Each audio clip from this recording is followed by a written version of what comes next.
Kemudian Allah mengatakan, innahum iyadharu alaikum yarjumukum au yu'idukum fi millatikum walan tuflihu idan abada.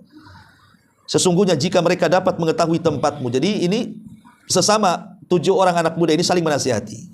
Takutnya kalau raja dan orang-orang yang jahat itu mengetahui tempat kita, katanya.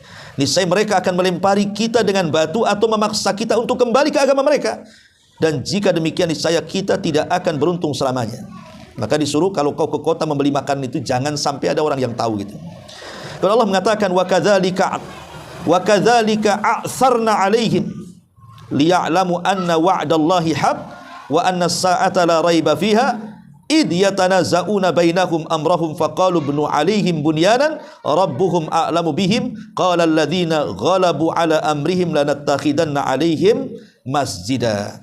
Dan demikian pula kami perlihatkan kepada manusia dengan mereka. Maksudnya setelah mereka mengetahui bahwa orang ini atau 7 anak muda ini adalah orang-orang yang dalam cerita rakyat bertahun-tahun gitu ya, agar mereka tahu bahwa janji Allah itu benar dan bahwa kedatangan hari kiamat itu tidak ada keraguan padanya. Ketika mereka berselisih tentang urusan mereka, maka mereka berkata, dirikanlah sebuah bangunan di atas gua mereka. Tuhan mereka lebih mengetahui tentang mereka. Allah yang orang yang berkuasa di atas urusan mereka berkata, kami pasti akan mendirikan sebuah rumah ibadah di atasnya setelah mereka meninggal dunia. Ya, jadi inilah kisah Ashabul Kahfi. Ya, sampai di sini.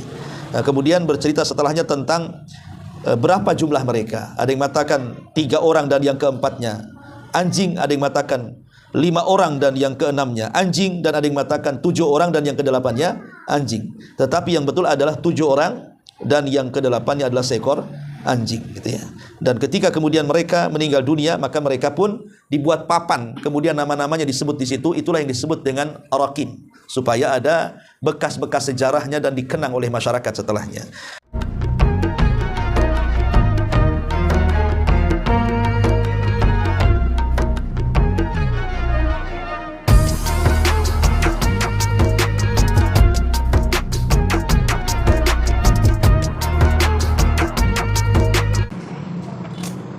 Bismillahirrahmanirrahim.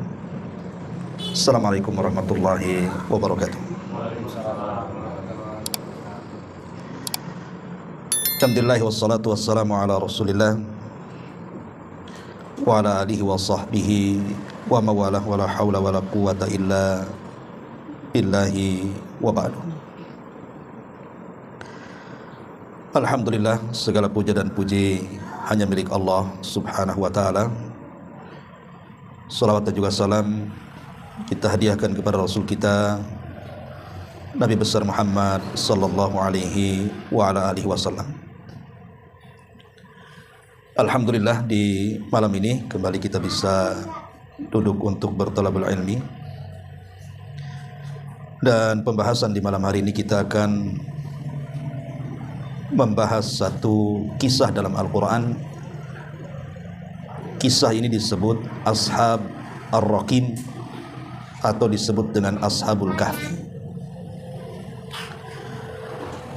Ma'asyiral muslimin wal muslimat rahimani wa rahimakumullah. Kisah Ashabul Raqim ataupun kisah Ashabul Kahfi ini dicantumkan cukup lengkap di dalam Al-Quran. Bahkan dijadikan nama dari nama-nama surat dalam Al-Quran. Namanya Suratul Kahfi, karena di dalamnya ada kisah Ashabul Kahfi atau Ashab Ar-Raqim. Apa itu Kahfi dan apa itu Raqim nanti kita akan bahas. Di zaman Nabi SAW, Nabi SAW pernah didatangi oleh tokoh-tokoh Quraisy, di mana tokoh-tokoh Quraisy ini hendak menanyakan 3 perkara. Yang 3 perkara ini adalah pertanyaan titipan orang-orang Yahudi kepada orang-orang Quraisy.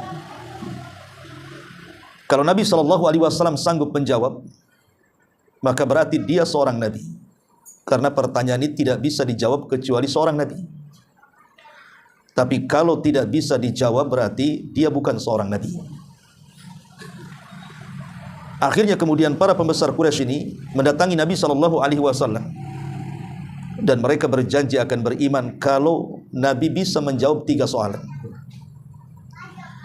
Soalan yang pertama, Nabi ditanya soal seorang raja yang berkeliling dunia mendakwahkan dakwah tauhid, macam mana kisahnya. Kemudian pertanyaan yang kedua, soal anak-anak muda yang terjerembab dalam sebuah gua, macam mana kabarnya. Kemudian yang ketiga, soal ruh, apa itu ruh. Maka Nabi SAW tentu tidak langsung menjawab, karena menunggu wahyu dari Allah Subhanahu wa Ta'ala. Tidak mungkin Nabi SAW menjawab begitu saja tanpa ada wahyu, karena Rasul itu tidak pernah mengucapkan dengan hawa nafsunya. Yang diucapkan itu wahyu yang diwahyukan kepadanya. Maka Nabi SAW setelah mendapatkan wahyu dari Allah Subhanahu wa Ta'ala lewat malaikat Jibril, maka Nabi SAW menjawab dengan turunnya suratul Kahfi dan turunnya surah Al-Isra.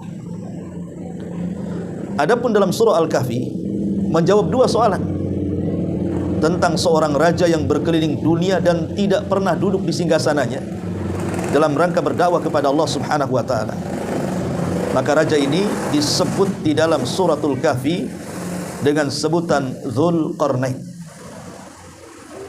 Adapun anak-anak muda yang terjerembab dalam gua, maka mereka adalah anak-anak muda yang disebut dengan Ashabul Kahfi. Maka diceritakan kisahnya dalam surat ini. Adapun tentang ruh, maka Allah Subhanahu wa Ta'ala turunkan suratul Isra, yas'alunaka 'anir ruh qulir ruhu min amri rabbi. Mereka bertanya-tanya kepadamu soal ruh, katakan ruh itu urusan Rabbmu. Katakan Allahu a'lam, itu urusan Allah Subhanahu wa Ta'ala. Karena wa ma utitu minal ilmi illa qalila. Karena Allah tidak banyak memberikan pengetahuan soal ruh itu kecuali sedikit. Syahidnya di sini adalah Nabi SAW ketika menjawab soalan tentang anak-anak muda yang terjerembab dalam gua itu, maksudnya adalah kisah Ashab Ar-Raqim atau kisah Ashabul Kahfi. Inilah yang kita akan kisahkan secara ringkas, sebab kalau panjang lebar juga butuh waktu yang sangat panjang. Ma'asyiral muslimin wal muslimat rahimani wa rahimakumullah. Di mana letak cerita Ashabul Kahfi ini? Kemudian siapa tokoh-tokohnya? Macam mana anak-anak muda ini bisa terjerembab dalam sebuah gua kemudian ditidurkan selama 309 tahun? Dan bagaimana kesudahan kisah mereka? Inilah secara ringkas yang kita akan bahas di malam hari ini. Ma'asyiral muslimin wal muslimat rahimani wa rahimakumullah. Ada yang mengatakan bahwa peristiwa Ashabul Kahfi ini terjadi di sebuah negeri namanya Ayalah. Tapi ada juga yang mengatakan terjadinya peristiwa Ashabul Kahfi itu di negeri yang bernama Nainawa. Dan Nainawa itu letaknya di Irak, tempat Nabi Yunus diutus di situ. Dan ada juga yang mengatakan di negeri Balqa. Tapi kebanyakan para ulama mengatakan bahwa peristiwa Ashabul Kahfi itu terjadi di negeri Romawi. Dan itu yang lebih dekat dengan sejarah. Dahulu di zaman Romawi kuno, karena peristiwa Ashabul Kahfi ini kan antara diangkatnya Isa bin Maryam dan diutusnya Nabi SAW. Jadi zamannya itu antara itu. Sementara dari diangkatnya Isa bin Maryam ke langit dan diutusnya Nabi SAW kurang lebih sekitar 500 tahun jaraknya itu. 5 abad ataupun 5 kurun, ya sekitar 500 tahunan. Lah di tengah-tengah itulah terjadi peristiwa yang kita akan kisahkan Ashabul Kahfi di sini. Lah di zaman itu agama penduduk sekitar itu beragama berhala. Mereka menyembah berhala. Karena ajaran Isa bin Maryam itu sudah mulai hilang. Hanya sedikit orang-orang yang mengikuti ajaran Isa bin Maryam, kebanyakan sudah berubah. Mereka sudah beragama menyembah berhala, mengagungkan berhala alias agama kesyirikan. Ada seorang raja, konon namanya Dicyanus. Raja Dicyanus ini itulah yang berkuasa saat itu. Dan dialah yang mengutamakan tentang sesembahan-sesembahan yang disembah oleh penduduknya. Terkadang dia membuat pesta pora untuk mengagungkan sesembahannya. Raja Dicyanus ini dan juga masyarakatnya, mereka membuat pesta untuk mengagungkan berhala-berhalanya. Sampai satu hari Raja Dicyanus ini ingin membuat pesta yang spektakuler, yang sangat besar, mengundang bukan hanya di pusat pemerintahan, tapi sampai ke daerah-daerah, supaya mereka datang ke pusat pemerintahan dan melakukan perayaan besar untuk mengagungkan berhala. Dan Raja Dicyanus meminta agar semua pemimpin-pemimpin daerah dan keluarganya untuk hadir ke pusat kota. Maka dibuatlah kemudian ulang tahun besar untuk memuliakan berhalanya. Lah di tengah-tengah upacara itu, banyak para pejabat-pejabat daerah. Mungkin ada anak-anak muda dari anak-anak bupati, mungkin kalau sekarang ini, atau anak gubernur, anak wali kota, dan begitu seterusnya, ya. Jadi mereka datang dengan keluarga mereka. Ketika setelah mereka sampai di pusat kota, lah rupanya anak-anak muda ini satu dengan yang lainnya yang tersebar dari beberapa daerah tidak tahu bahwa perayaan itu rupanya dalam rangka untuk mengagungkan berhala. Sementara anak-anak muda, anak-anak pejabat daerah ini, sebagian mereka beriman kepada ajaran Isa bin Maryam. Beriman kepada ajaran Isa, artinya beragama Nasrani. Dan ketika itu ajaran Nasrani yang paling benar, karena Islam belum datang masalahnya. Masih mengikuti ajaran Isa bin Maryam. Sehingga kemudian anak-anak muda ini protes kepada bapak-bapak mereka. Kenapa kita harus hadir di tempat di mana kita akan mengagungkan berhala? Ini kesyirikan, bertentangan dengan ajaran kita. Tapi bapak-bapak mereka yang merupakan pejabat-pejabat daerah itu, mereka tidak berani kepada Raja Dicyanus ini. Karena kalau sampai menentang, konsekuensinya berat, itu masalahnya. Akhirnya kemudian anak-anak pejabat itu mulai lari dari kenyataan, tidak mau ikut dalam perayaan itu. Kemudian satu persatu mereka pun menyingkir dari perayaan itu. Tiba-tiba kemudian anak-anak muda yang lainnya ikut juga sama, padahal mereka tidak saling kenal, ya. Awalnya ketika mereka berkumpul sekitar 7 orang, satu dengan yang lainnya tidak berani mengemukakan, khawatir bahwa satu dengan yang lain itu mata-mata masalahnya. Tapi Allah Subhanahu wa taala menggerakkan hati-hati mereka untuk saling bicara. Akhirnya satu anak pejabat dengan anak pejabat yang lainnya saling bicara tentang ketidaksetujuan mereka dengan perayaan pengagungan berhala itu. Maka mereka berkumpul 7 orang ini, dan mulailah mereka protes kepada bapak-bapak mereka. Masalahnya, sampailah kabar penentangan ini kepada Raja Dicyanus ini. Dipanggil anak-anak muda ini, ya.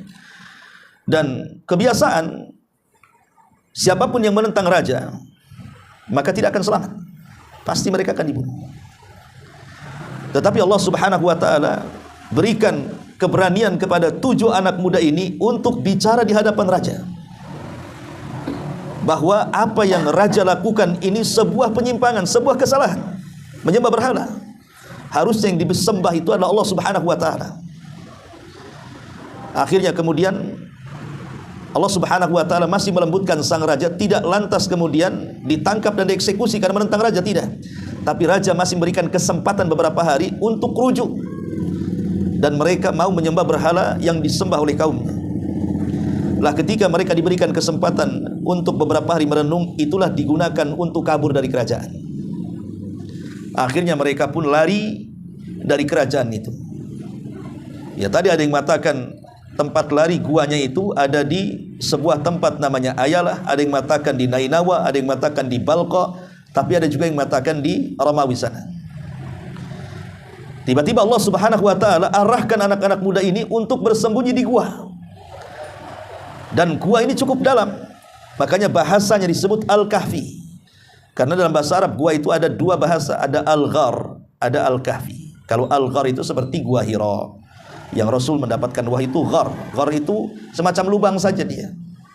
Tapi kalau Al-Kahfi itu gua yang sangat dalam, itu disebut Al-Kahfi. Dalam panjang itu disebut Al-Kahfi namanya, ya. Jadi anak-anak muda itu mendapatkan gua yang sangat besar dan panjang, masuk di situ. Akhirnya kemudian mereka pun tertidur di situ. Saking lelahnya dari kejaran pasukan Raja Dicyanus dan pasukannya ini, akhirnya mereka pun kelelahan masuk ke dalam gua. Akhirnya mereka pun tidur dan Allah tidurkan dan tidak pernah dibangunkan selama 300 tahun ditambah 9 tahun. Artinya 309 tahun. Kenapa ada tambahan 9 tahun? Ada tambahan 9 tahun itu karena tahun itu ada dua macam. Ada tahun Syamsiyah, ada tahun Qamariyah. Syamsiyah itu yang kita kenal dengan penanggalan Masehi. Kalau Qamariyah kita kenal dengan penanggalan Hijriyah. Kalau penanggalan Masehi tentu lebih sedikit dibandingkan penanggalan Hijriyah. Ya kan? Karena Masehi itu ada 31-nya. Tapi penanggalan Hijriyah kan enggak ada 31. Paling banyak 30, umumnya 29 hari. Makanya kemudian disebutkan dalam Al-Quran itu 350 tahun plus 9 tahun. Bagi hitungan Masehi artinya hanya 300 tahun saja. Tapi dalam hitungan Qamariyah atau Hijriyah berarti Ashabul Kahfi tertidur itu selama 300 plus 9 tahun. Artinya 309 tahun ditidurkan dalam gua itu. Lah subhanallah, di sini ada tanda-tanda kuasa Allah Subhanahu wa taala. Macam mana orang tertidur selama 309 tahun tetapi badannya tidak rusak. Padahal tidak ada kasur, tidak ada tikar, tidak ada apa-apa. Hanya di tanah saja yang kemungkinan banyak binatang-binatang, banyak rayap-rayap dan semacamnya kan. Tapi Allah Subhanahu wa taala tidak berkehendak untuk tanah memakan jasadnya Ashabul Kahfi yang sedang tidur dalam gua itu. Dan ini kan kuasa Allah, ikhwan. Ini bukti kekuasaan Allah Subhanahu wa taala. Dengan cara apa Allah Subhanahu wa taala melindungi Ashabul Kahfi yang sedang tertidur itu? Pertama, dengan cara anjing yang ikut serta dalam rombongan mereka. Kan mereka membawa anjing 1 ekor. Ada yang mengatakan nama anjing Al-Kahfi ini, Ashabul Kahfi itu namanya Humron. Jadi anjingnya namanya Humron. Ya. Kemudian guanya disebut Haizam. Ya. Kemudian di situ ada Rokim. Terdapat papan. Ada yang mengatakan Rokim itu nama gunungnya, ada yang mengatakan nama guanya, ada yang mengatakan nama orang-orang yang ada di dalam gua itu beserta ceritanya. Makanya disebut Rokim, papan yang ada namanya di situ. Makanya kisahnya juga disebut Ashabul Rokim. Wallahu a'lam. Tapi yang jelas bahwa Ashabul Kahfi ini selama tidur, Allah Subhanahu wa taala tidak memasukkan cahaya matahari kecuali sedikit. Jadi matahari yang masuk itu hanya di pagi dan sore hari saja. Itu pun sedikit yang masuk. Jadi ketika terbit matahari adalah secercah cahaya yang masuk sedikit ke dalam gua itu. Tapi siang Allah Subhanahu wa taala tidak pernah memasukkan siang panasnya ataupun cahayanya ke dalam gua, karena itu akan menyakitkan kan, akan menyakiti orang yang sedang tertidur. Makanya Allah tidak memasukkan cahaya siang ke dalamnya. Lah ketika matahari hendak terbenam, maka Allah masukkan kembali cahayanya sedikit. Tentu ini demi kesehatan. Kemudian Allah Subhanahu wa taala membolak-balikan badannya. Terkadang tidur miring ke kanan, terkadang tidur miring ke kiri. Supaya menakutkan bagi para rayap-rayap bahwa ini manusia masih hidup. Mereka tidak akan berani gitu ya untuk memakannya. Ada yang mengatakan setahun sekali ke arah kanan, setahun sekali ke arah kiri gitu. Wallahu alam ya, bisa saja mungkin setiap hari atau mungkin sebulan sekali atau setahun sekali, ini kan pendapat saja. Intinya Allah Subhanahu wa taala membolak-balikan badannya untuk supaya tidak diganggu oleh binatang. Dan anehnya mata-mata mereka tidak tertutup. Jadi mata-mata Ashabul Kahfi itu tidak tertutup. Jadi mata mereka kayak orang tidak tidur, kayak kita gini, ya, terbuka matanya, tapi hakikatnya mereka sedang tidur. Supaya apa? Supaya kalau ada orang yang melihat dari luar, mereka akan melihat di dalamnya ada gua anak-anak muda, sehingga mereka takut masuk dan akan pergi. Apalagi di depan pintu gua itu ada anjing, dan anjing itu tidak masuk ke dalam. Kenapa anjing tidak masuk ke dalam? Kenapa dia menunggu di pintu gua? Supaya malaikat bisa masuk ke dalam. Karena rumah yang ada anjing di dalamnya tidak akan masuk malaikat. Makanya anjingnya nunggu di luar kan begitu. Dan itu sebagai alamat menakut-nakuti orang juga supaya tidak ada orang masuk gua masalahnya. Nah, jadi Ashabul Kahfi itu akhirnya mereka diselamatkan oleh Allah Subhanahu wa taala dalam tidur mereka. Dan Allah Subhanahu wa taala ala kulli syai'in qadir, ikhwan, atas segala sesuatu Maha mampu. Kita ingat dalam Quran itu ada kisah Nabi Uzair yang Allah sebutkan dalam surah Al-Baqarah. Nabi Uzair pun pernah ditidurkan oleh Allah 1 abad. Ya, 100 tahun. Baru kemudian dibangunkan setelahnya. Kemudian dalam Quran itu ada kisah namanya Ashab Ar-Ras. Ashabur Ras. Ashabur Ras itu diutus kepada mereka seorang nabi namanya Handalah ibn Sufyan. Dan tidak ada yang beriman kecuali 1 orang namanya Abdul Aswad.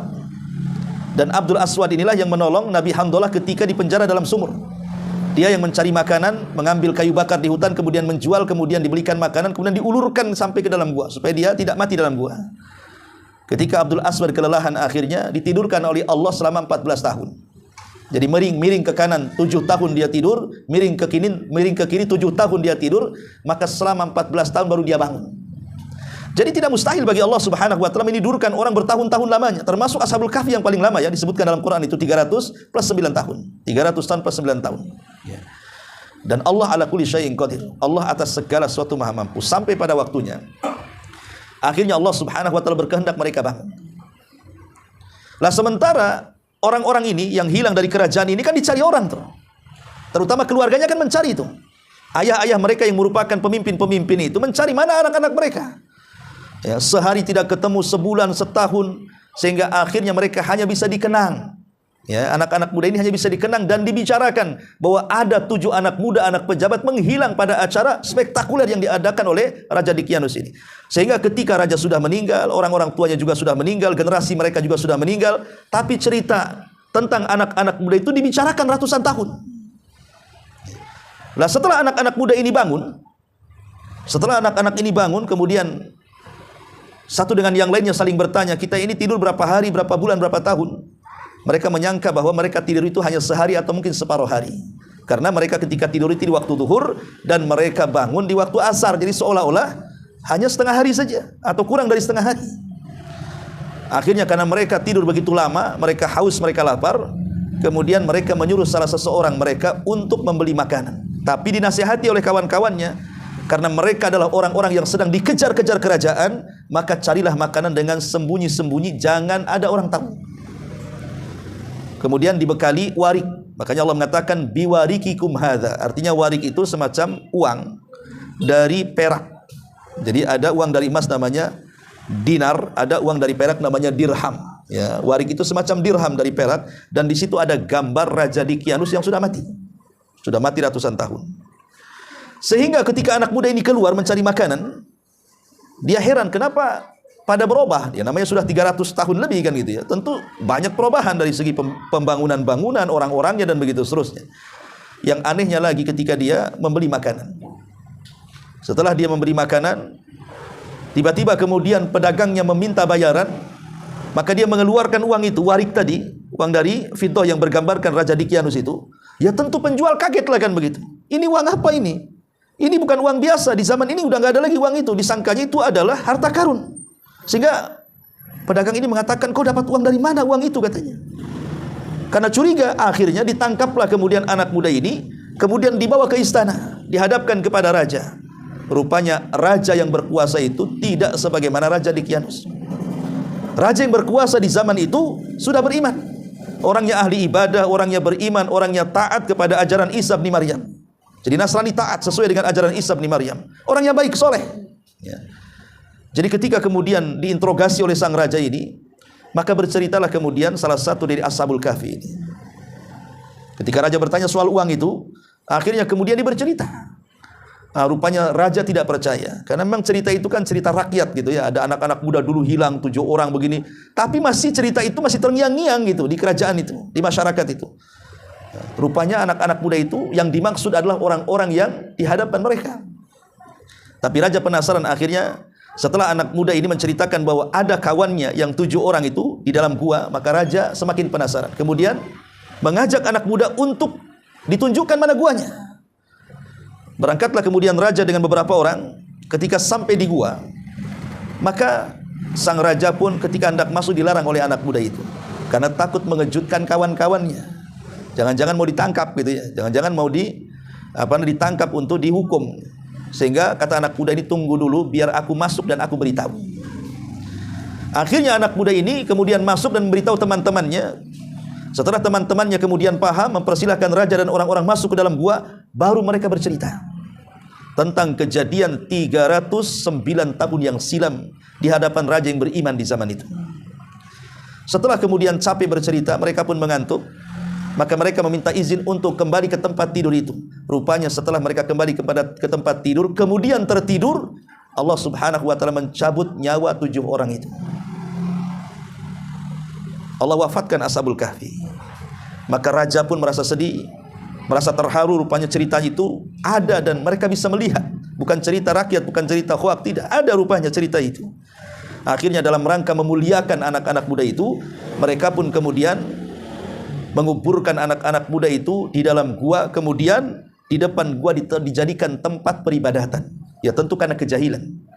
Ya Nabi SAW mengatakan, laknatullah 'alal yahudi wan nasara alladzina ittakhadhu qubur anbiya'ihim masajid. Allah melaknat orang Yahudi dan Nasrani yang mengambil kuburan-kuburan nabi-nabi mereka dijadikan tempat sujud. Enggak boleh orang Islam itu membangun masjid di atas kuburan. Kalau berdalil dengan Ashabul Kahfi yang dikubur di pintu gua kemudian dijadikan tempat ibadah di situ, pertama itu syariat orang dulu. Syariat Rasul berbeda dengan syariat umat dulu. Mungkin zaman itu boleh, tapi syariat Rasul melarang. Tidak boleh membangun masjid di atas kuburan. Atau karena kejahilannya, mereka melakukan seperti itu. Mereka tidak tahu kalau itu terlarang dan dilaknat oleh Allah Subhanahu wa taala. Wallahu alam. Tapi yang jelas bahwa mereka pun menguburkan bersama anjing-anjingnya di situ. Dan mereka bukan hanya memuliakan orangnya, plus juga mereka memuliakan anjingnya. Sehingga istimbat para ulama, lihat anjing yang najis ketika menjadi kawan manusia mulia seperti Ashabul Kahfi, Allah muliakan anjing itu dalam Quran. Satunya-satunya anjing yang dimuliakan dalam Al-Quran adalah anjingnya Ashabul Kahfi. Itu binatang najis itu. Ketika anjing ini berkawan dengan orang saleh, berkawan dengan ahli ilmi, maka anjing itu menjadi mulia. Bagaimana kalau seandainya manusia kan begitu? Anjing saja kalau berkawan dengan orang soleh menjadi mulia, tentu manusia berkawan dengan orang soleh lebih mulia lagi kan itu. Nah, tapi begitulah kemudian Abdullah ibn Abbas radhiyallahu anhuma mengatakan bahwa jumlah Ashabul Kahfi itu adalah 7 orang dan yang ke-8-nya seekor anjing. Lihat, masyarul muslimin yang dimuliakan Allah Azza wa Jalla. Baik, kita akan baca ayatnya. Kita sudah menceritakan secara global Ashabul Kahfi. Artinya kita punya gambaran di kisahnya. Nah, kita cocokkan dengan surah Al-Kahfi. Allah Subhanahu wa taala berfirman di dalam surah Al-Kahfi di sini. Tepatnya pada ayat ke-11 kita mulai, atau ayat ke-10 dan seterusnya. Allah mengatakan, am hasibta anna ashabal kahfi warraqim kanu min ayatina ajaba.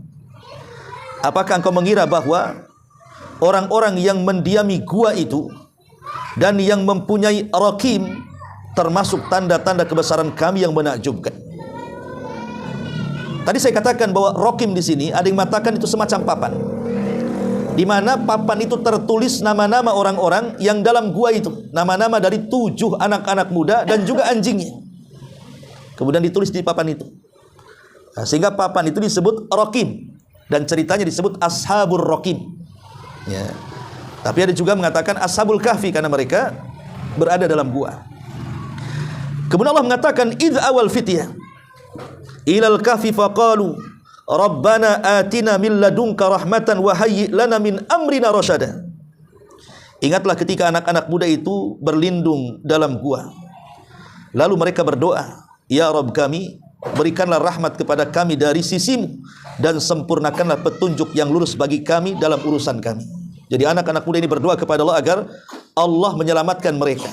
Jadi kisah Ashabul Kahfi ini pelajarannya adalah, lihat bagaimana anak-anak muda yang berkorban untuk menjaga agamanya dari kekejaman raja zalim. Jadi mereka itu sampai lari ke gua. Kalau soal dunia, kurang apa mereka? Mereka anak-anak pejabat, mereka anak-anak orang kaya, mereka anak-anak orang-orang yang berpengaruh, dan mereka pun dihargai dan dihormati secara dunia, mereka punya gitu ya. Kenapa mereka harus lari meninggalkan dunia untuk mengejar agamanya? Kalau ini bukan pengorbanan namanya. Dan harusnya kita juga seperti itu. Harusnya kalau urusan agama itu kita harus rela berkorban, ikhwan. Maka lihat para sahabat Nabi SAW, mereka sampai berkorban dengan bukan hanya harta, jiwa-jiwa mereka serahkan. Itulah para sahabat Nabi SAW. Kemudian Allah mengatakan, fadarabna ala adhanihim fil kahfi sinina adada. Maka kami tutup telinga mereka dalam gua itu selama beberapa tahun. Beberapa tahun artinya 300 tahun plus 9 tahun atau 309 tahun. Kemudian Allah mengatakan summa ba'atsnahum lina'lama ayyul hizbaini ahsa lima labithu amada. Kemudian kami bangunkan mereka agar kami mengetahui manakah di antara kedua golongan itu yang lebih tepat dalam menghitung berapa lamanya mereka tinggal dalam gua itu. Nahnu naqussu 'alaika naba'ahum bil haqq innahum fityatun amanu bi rabbihim wazidnahum huda. Kami ceritakan kepadamu wahai Muhammad kisah mereka dengan kebenaran. Sungguh mereka adalah pemuda-pemuda yang beriman kepada Tuhan mereka dan kami tambahkan petunjuk kepada mereka. Jadi mereka adalah pemuda-pemuda pilihan yang Allah Subhanahu wa taala pilih untuk mengorbankan agama mereka demi Allah Subhanahu wa taala.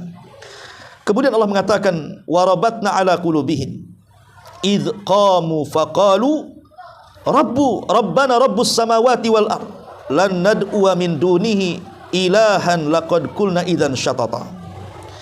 Dan kami teguhkan hati mereka ketika mereka berdiri lalu mereka berkata, Tuhan kami adalah Tuhan langit dan bumi, kami tidak menyeru Tuhan selain Dia. Sungguh kalau kami berbuat demikian tentu kami telah mengucapkan perkara yang sangat jauh dari kebenaran. Jadi ketika Ashabul Kahfi ini, 7 anak muda ini ketahuan oleh sang raja tidak ikut perayaan berhala, ya, mereka dipanggil oleh raja. Ketika itu anak-anak muda ini ketakutan karena tahu bahwa kalau sampai mereka ketahuan agama mereka menyelisih agama raja, tentu mereka akan mati, pasti dibunuh. Tapi Allah Subhanahu wa taala berikan keteguhan pendirian yang kuat bahwa mereka harus mendakwai sang raja. Harus ngomong, bagaimanapun harus ngomong. Dan dalam Islam Nabi SAW mengatakan apa? Afdalul jihad kalimatul haq inda sultanil jair.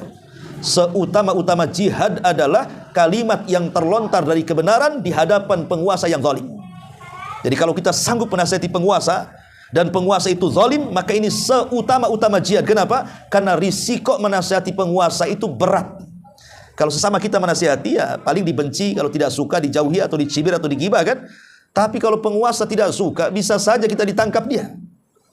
Bisa saja kita diadili, dimasukkan, bahkan dibunuh kan gitu. Makanya bisa katakan afdalul jihad. Tapi anak muda ini bagaimanapun risikonya harus disampaikan. Makanya anak muda ini mengatakan di hadapan sang raja, ketika ditanya agama kalian itu apa? Rob kalian itu siapa? Maka mereka mengatakan Rabbuna Rabbus samawati wal ar. Adapun Rob kami wahai sang raja adalah Rob pemilik langit dan bumi. Lan nad'u min dunihi ilahan laqad qulna idzan syatata. Sungguh kalau kami berbuat demikian, artinya menyekutukan Tuhan kami dengan Tuhan kalian, tentu kami akan dijauhkan dari kebenaran. Kemudian Allah mengatakan haula'i qaumuna ittakhadhu min dunihi alihatan laula ya'tuna alaihim bisultanin bayyin faman adzlamu mimman iftara 'alallahi kadziba. Kemudian mereka melanjutkan dakwahnya di hadapan sang raja. Mereka itu kaum kami yang telah menjadikan Tuhan-Tuhan untuk disembah selain daripada Allah. Mengapa mereka tidak mengemukakan alasan yang jelas tentang kepercayaan mereka? Maka siapakah yang lebih zalim dari orang-orang yang mengada-ada kebohongan terhadap Allah Subhanahu wa taala. Jadi anak-anak muda dengan sangat beraninya menentang sang raja dan mendakwahkan dakwah Isa bin Maryam. Ajaran Isa didakwahkan, dakwah tauhid artinya. Dan di zaman itu agama yang paling benar Isa bin Maryam, ajaran Nasrani kan. Maka didakwahkan, raja tidak terima. Tapi kebiasaan raja biasanya kalau ada yang menentang langsung dibunuh, entah kenapa. Rupanya raja agak lembut dan memberikan beberapa hari supaya anak-anak muda itu berpikir dengan ucapannya itu, mau kembali atau tidak. Kalau mereka tidak kembali, mereka akan dibantai. Kalau mereka kembali, mereka akan dimaafkan. Lah dalam beberapa hari kesempatan itulah mereka buat kabur mereka. Akhirnya sampailah mereka di gua. Allah mengatakan wa idzi tazaltumuhum wa ma ya'buduna illallah fa'u ilal kahfi yanshur lakum rabbukum min rahmatihi wa yuhayyi lakum min amrikum mirfaqa. Dan apabila kamu meninggalkan mereka dan apa yang mereka sembah selain Allah, maka carilah tempat perlindungan ke dalam gua. Niscaya Tuhanmu akan melimpahkan sebagian rahmatnya kepadamu dan menyediakan sesuatu yang berguna bagimu dalam urusanmu. Jadi Allah Subhanahu wa taala mengarahkan kepada anak-anak muda ini supaya bersembunyi di gua kan itu. Jadi Allah yang mengarahkan. Karena mereka tidak punya kuasa untuk melawan sang raja masalahnya. Di sini juga ada istinbat hukum. Sebenarnya apakah kita boleh dalam Islam itu melakukan pemberontakan kepada pemimpin yang sudah jelas-jelas kafir? Maka jawabannya boleh. Selama ada 2 syarat. Pertama, memang jelas-jelas pemimpin kita kafir dengan bukti-bukti yang nyata. Yang kedua, punya kekuatan yang kita mampu untuk melawan kekuatan penguasa. Kalau kurang dari dua syarat ini, hanya satu syarat saja tidak bisa. Umpamanya tidak jelas kekafirannya, tidak bisa kita memberontak. Atau jelas kekafirannya, tapi kita tidak punya kekuatan, itu sama dengan bunuh diri namanya. Makanya ketika anak-anak muda ini, walaupun mereka di atas kebenaran, mereka tidak bisa apa-apa dengan raja yang zalim dengan kekuatan, kan? Makanya Allah katakan, masuklah kau ke dalam gua, sembunyi di situ. Ya. Makanya Allah Subhanahu wa taala kemudian melindungi mereka dalam gua itu. Kemudian Allah mengatakan dan menjelaskan tentang tanda-tanda kuasanya.